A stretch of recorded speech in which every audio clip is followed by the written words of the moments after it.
Fix It here with Greater Oak Built. Push the subscribe button and hit the thumbs up. Today we're going to be in a bathroom. We've got the tile floor removed. Now what we're going to run into a lot of times in a bathroom is the height of the floor. Most of the time you want to have the tile as even as the surface that you're running into, in this case, which is carpet. Another thing you want to look out for is the door casing and the door jamb. In this situation, we've got an inch, okay?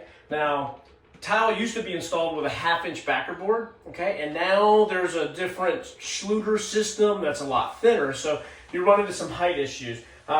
We've got 1 inch here. Our tile piece that we have is just about 3/8, okay? Right over 3/8, 7/16 of an inch. So if we just put tile down on top of this subfloor, we're not going to be tall enough for our door casing, okay? Which involves replacing a door jamb and casing and everything else. So when we look at that height difference that we have now at 1/2 inch, we want to put a 1/2 inch subfloor on top of the existing subfloor, and then that way we'll raise our tile up to be flush underneath the door casing.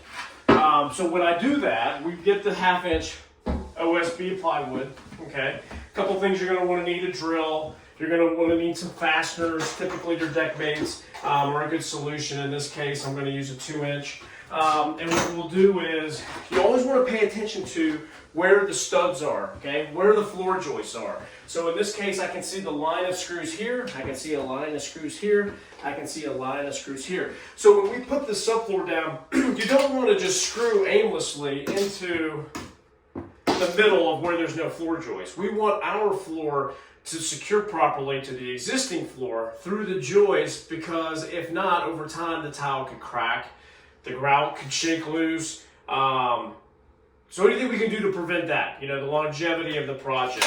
So right now I'm going to grab this piece of plywood, and if we did our job properly, it should fit.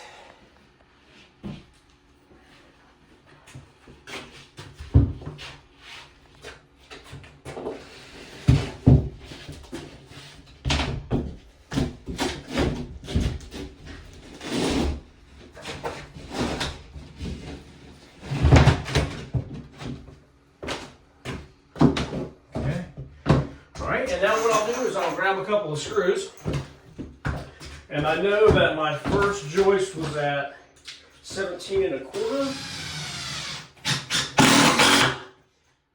and my next joist was at 27 1/4, and then my last joist was at 44 1/4. Now, so when I look at this, now we'll grab that piece of tile. Now my tile guy comes in, he lays down his waterproofing membrane, he gets his tile ready with his thin set, and he slips his tile right underneath that door casing, and we have a perfect transition, not only to our casing, but to the carpet as well.